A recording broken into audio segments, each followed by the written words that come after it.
Alors, correction de l'exercice 3, une histoire de tennis. Dans le tableau qui suit, on donne des informations sur le nombre de tournois gagnés, le type de raquette utilisée et la main dominante de chaque joueur du top 20 de la saison ATP 2015. Première question, complétez le tableau ci-dessous. Alors, il s'agit d'un tableau d'effectifs comme on a fait dans les deux exercices précédents.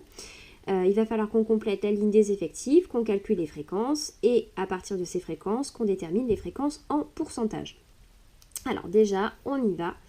On va faire les effectifs. Alors, on cherche le nombre de joueurs ayant remporté un tournoi. On en a 1, 2, 3, 4, 5, 6, 7, 8. 8 joueurs. On va faire les fréquences, on va tout faire en même temps. On va faire colonne par colonne. Pardon. Alors, la fréquence, donc on divise l'effectif par l'effectif total. On a ici donc une fréquence qui est égale à 8 vingtièmes. Et regarde, plutôt que de faire à la calculatrice, eh bien 8 par rapport à 2, tu vois qu'on a un effectif qui est 4 fois plus grand. Donc, si on a un effectif qui est 4 fois plus grand, forcément, notre fréquence, elle sera aussi 4 fois plus grande. Donc notre fréquence ici, elle vaut 0,4. Tu vois, parfois, juste en observant un peu les valeurs qui se trouvent dans le tableau, on peut en déduire rapidement et facilement le résultat. Et c'est toujours bien d'essayer de se détacher au maximum de la calculatrice. Alors, ensuite, nombre de joueurs ayant remporté 2 tournois. Alors, 2 tournois, on en a 1, 2. 2 joueurs. 2 joueurs, c'est le même effectif que pour 0 tournoi gagné. Donc, la fréquence sera la même, c'est-à-dire 0,1. Ensuite, pour 3 tournois. Pour 3 tournois, on en a 1, 2, 3. Hop. La fréquence, ce sera donc 3 vingtièmes. Alors là, tu peux faire le calcul. 3 divisé par 20, qui fait 0,15. Ensuite, pour 4 tournois gagnés. Pour 4 tournois gagnés, on en a 1, 2, et c'est tout. 2 tournois gagnés, on retrouve la fréquence de 0,1. Ensuite, 5 tournois, on en a 1. Donc ici, si on a un effectif qui est 2 fois plus petit, forcément la fréquence elle est 2 fois plus petite aussi, donc 0,05. Ensuite, pour 6 tournois, on en a un ici. On a de nouveau une fréquence égale à 0,05 et pour 11 tournois, on en a un seul ici, donc de nouveau une fréquence égale à 0,05.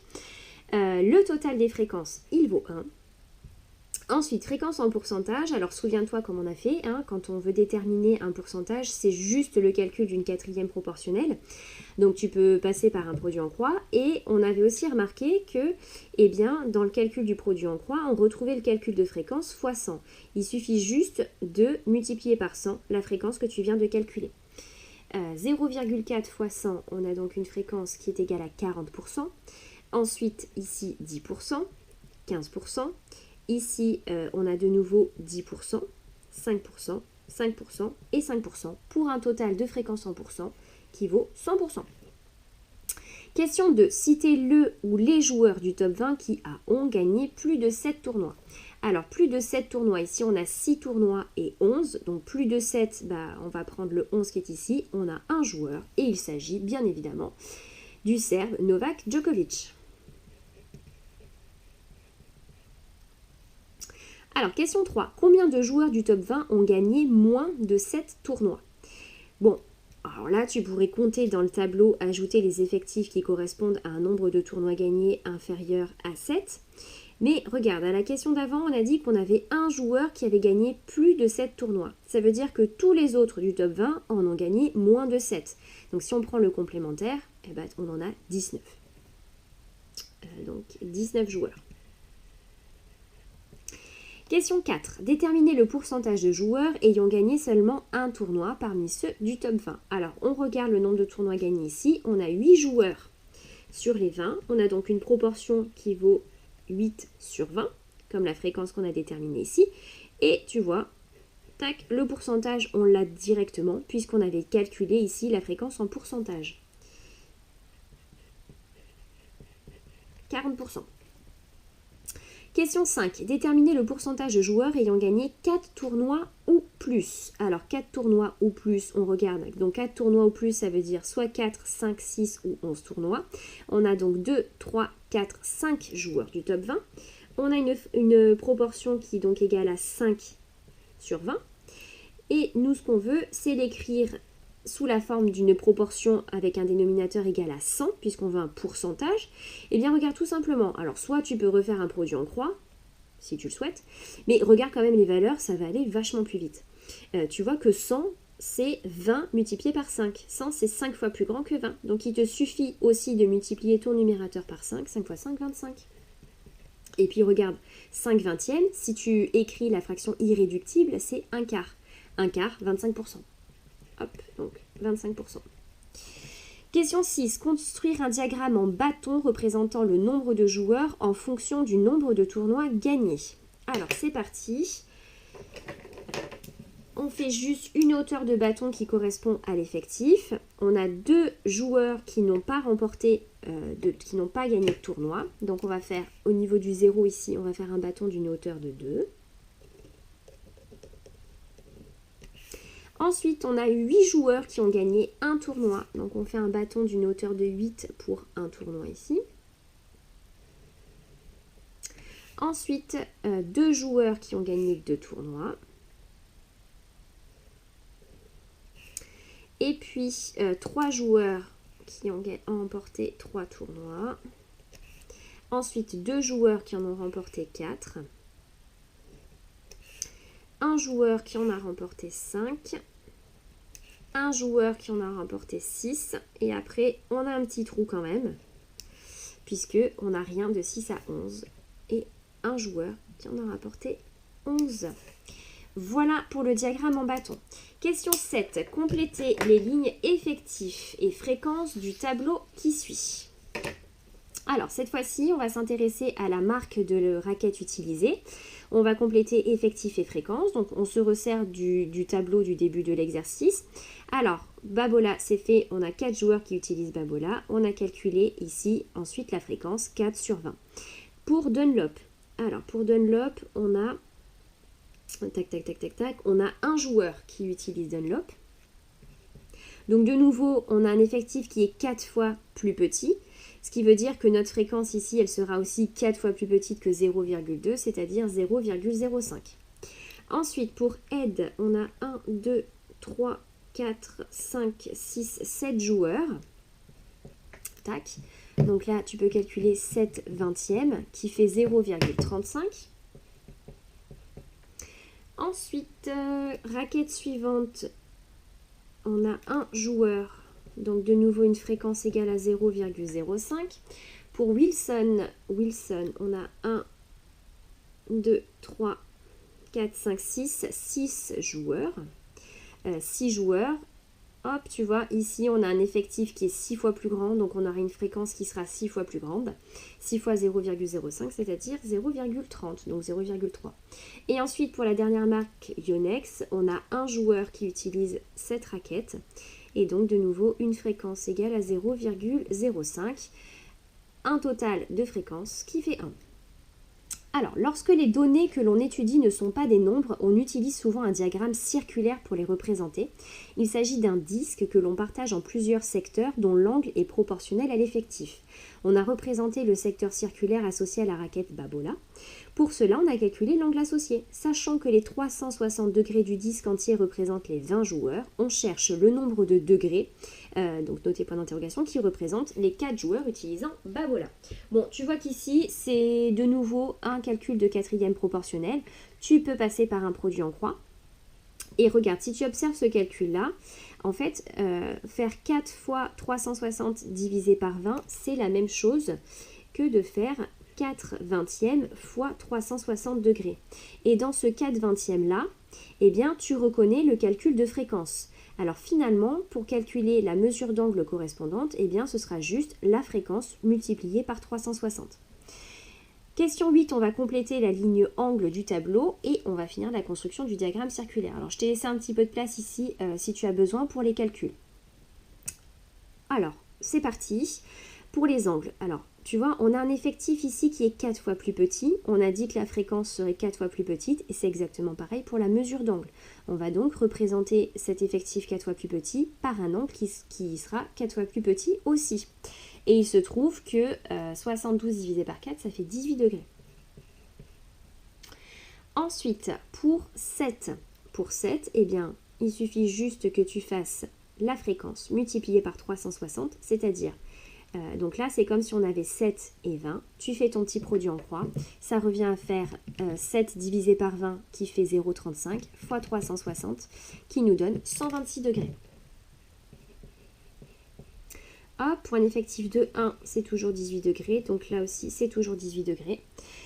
Ici, on a un effectif qui est 6 fois plus grand que celui-ci. On aura donc une mesure d'angle 6 fois plus grande que celle-ci. 6 fois 18 degrés, ça fait 108 degrés. Et on a un total de 360. Alors, on y va donc pour la représentation. On se sert de son rapporteur. Alors, on a un angle à faire de 18 degrés. On centre bien le rapporteur ici au niveau du sommet de l'angle. On s'aligne avec le 0. Moi ici, je suis alignée avec le 0 de ma graduation qui est à l'extérieur. Alors, 18, ça c'est 15, 16, 17, 18. Je vais mettre de cette graduation-là, parce que sinon je dépasse de la feuille. Voilà. Et ensuite, on n'a plus qu'à finir le secteur. Voilà. Ça, c'est Dunlop. Et puis on poursuit pour tous les autres angles. Après, on va faire aide à 126 degrés.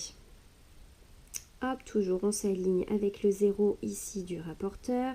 126 degrés, je suis sur ma graduation à l'extérieur. 126, c'est ici. On fait son petit trait de repère. Et on trace son secteur. Hop. Donc ça, on a dit, c'est aide. Voilà. Ensuite, on va refaire 18 degrés. Hop, on prend le temps de bien s'aligner. 18, c'est ici.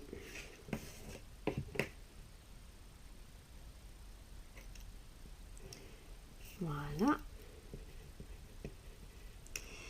Et ensuite, je vais faire l'angle de 108 degrés. Puis l'angle qui restera, ce sera forcément l'angle de 108. De 18, pardon. Alors, 108, hop, 0 extérieur, 105, 106, 107, 108. 108, c'est ici. Hop là.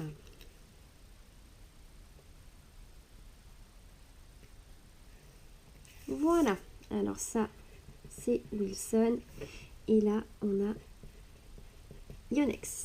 Hop, tu peux rajouter ensuite un petit peu de couleur pour qu'on voit bien les choses.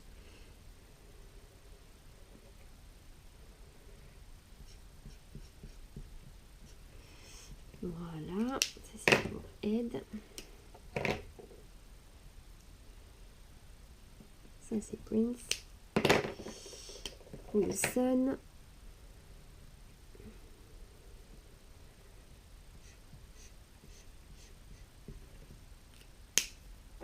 Voilà, et Yonex.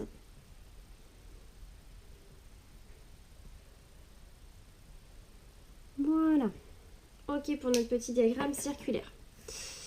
Alors, question 9. Calculer le pourcentage de joueurs gauchers parmi le top 20. Alors, les joueurs gauchers, tu vois, ça va être vite vu. Puisque des gauchers, on en a un, on en a deux. On a une proportion de gauchers qui est égale à 2 vingtièmes. Et comme tout à l'heure, nous, ce qu'on veut, c'est avoir notre proportion sur 100. Il suffit de faire x5 au dénominateur, x5 au numérateur. 10%. Donc, il y a 10% de gauchers parmi le top 20. Question 10, en déduire par un calcul le pourcentage de joueurs droitiers parmi le top 20. Bon, là c'est pareil, on va raisonner avec le complémentaire. Si on a 10% de joueurs gauchers, ça veut dire que tous les autres, ils sont droitiers. Et donc, 100% moins 10% égale 90%. Et donc, on a 90% de droitiers. Et on va construire ci-contre un diagramme circulaire représentant les gauchers et les droitiers parmi le top 20. Bon, là, il suffit en fait de construire qu'un seul secteur, vu qu'on n'a que deux choses à représenter ici. Alors, notre 100%, ça représente 360 degrés. Tu vois, si on veut représenter les gauchers. Tu peux te faire un petit tableau, si tu le souhaites. C'est un petit tableau de proportionnalité encore. Hein. Notre 100% ici, il représente 360 degrés. On a 10 gauchers, si on prend 100 joueurs, on a 10 gauchers, quelle mesure d'angle il faut qu'on choisisse? Tout simplement, 10%, ça représente 1/10. Donc on va représenter ici un secteur dont l'angle sera 10 fois plus petit que 360 degrés, c'est-à-dire 36 degrés. Hop, donc pour ce diagramme circulaire, on commence par faire un rayon. Tac, on fait un angle de 36 degrés. Alors ici, moi je suis alignée à l'intérieur, 35, 36, c'est ici. Voilà, ça ce sont les gauchers. Et tous les autres, ce sont les droitiers. On va mettre un peu de couleur.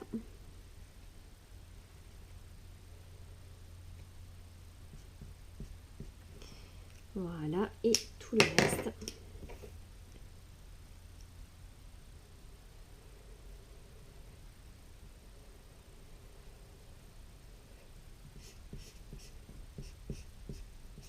Pour les droitiers. Voilà, c'est terminé pour cet exercice.